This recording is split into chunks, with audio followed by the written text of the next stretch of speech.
30 odd years. And, mainly to audiences like this, you know, but I mean, sometimes I get invited to go and play in Sydney, for example, where they want something, they want an iconic song, sung by what they call an icon, an iconic singer. I fit into that category apparently now. I'm that vintage, you know, oh yes, he's a fucking icon now, you know. And you go down and you sing with all these other people who are also icons, and you kind of say hello to them and haven't seen them for years. There's probably about 6 or 7 of them. And I did one in Sydney a couple of years ago for the Lions Club. And they're nice people, you know, they're just getting on, they're maybe in their 70s. There's like 8,000 of them, so it's like a massive world convention of Lions Club people. And they go, okay, get that guy down there.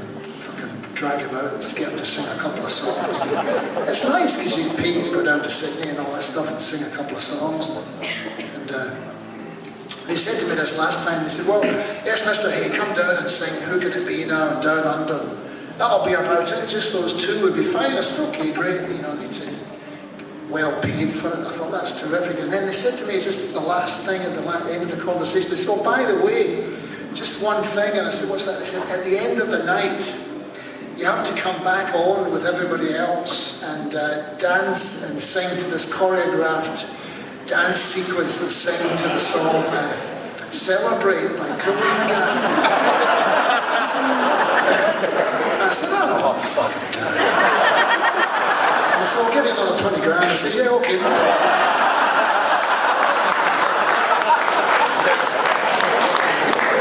Every man has his price, apparently that's that.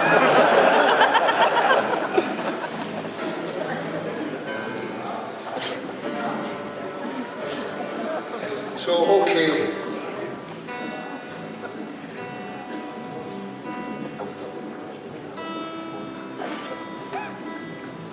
And I did this song, I was in Ringo's band too, for a couple of tours, 2003 and 2008.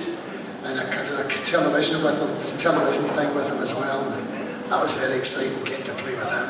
And you know, sometimes he would come into my dressing room because he was bored in his dressing room.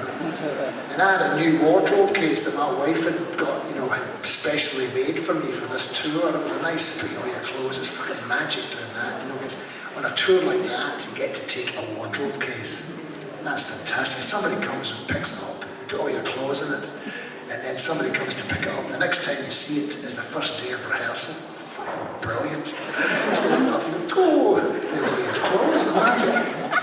And he came into my room, went into my dressing room one day, and he was just standing there. He goes, hey, what's going on in here? I says, oh, nothing much. And he goes, got a new wardrobe case? And I go, yeah. He goes, that's nice, that one. Can I look in there? I said, sure. So he looked in there and he goes, yeah, that's a nice coat, that. You never wear that. Wear that? Okay. So, on the odd occasion, I was dressed by Ringo. Which was very nice, you know, because and then he would just stand there and he would just say, tell us a story. We tell you a story. Ringo, you've got all the stories. He goes, yeah, but I know all my stories. Then you go on stage and you go, right, Colin, play that song about that place you're not from.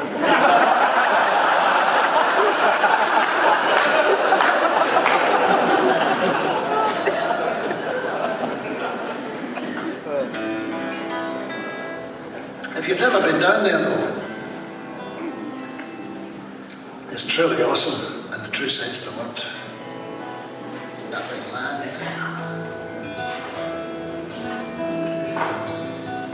Would you prefer?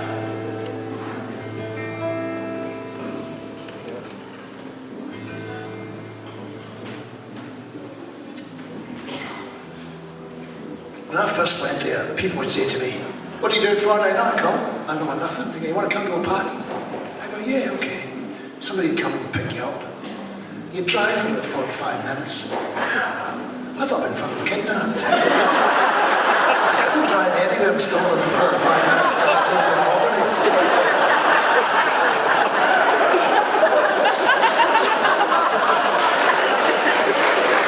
so different then. You know, the accents were different. I'm from Saltcoats, you know. Saltcoats to Melbourne. And the accents were really different. Oh, you had to learn how to speak like an Australian bloke and all that stuff.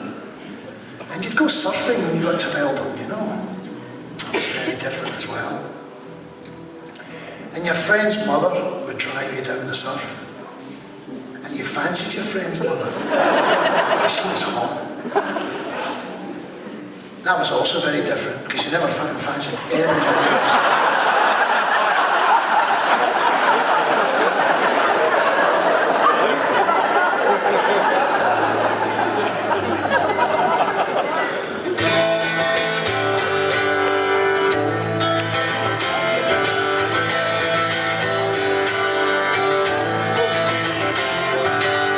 Traveling in a freighter combi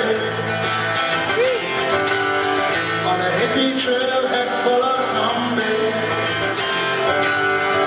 I met a strange lady, she made me nervous.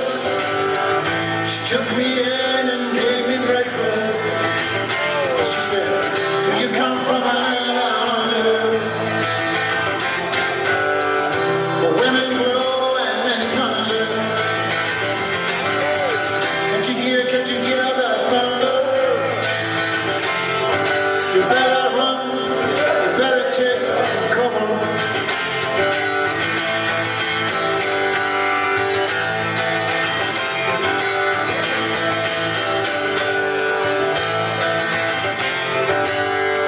Buying bread from a man in Brussels. He was 6'4", full of muscle. I said, do you speak my language, brother? He just smiled and gave me a Vegemite sandwich. And he said, I come from a land down under, where peanuts flow and men shunder. Can't you hear the thunder? You better run, you better take cover.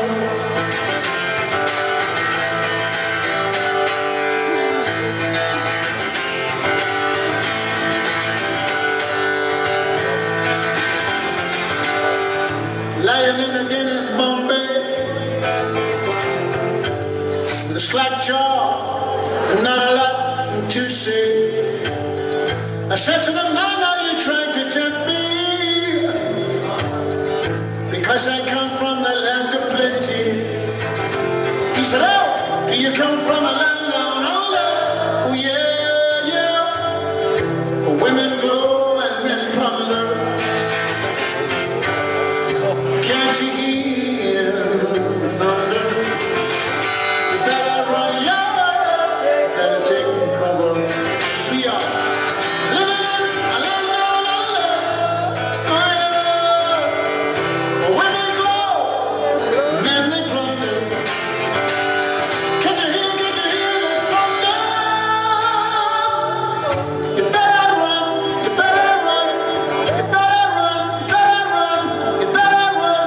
You better run, you better run, you better run. Living in the land down under. Women glow and men they plunder. Can't you hear the thunder? You better run, you better take cover. 'Cause we are living in a land down under. Women glow and men plunder. Can't you hear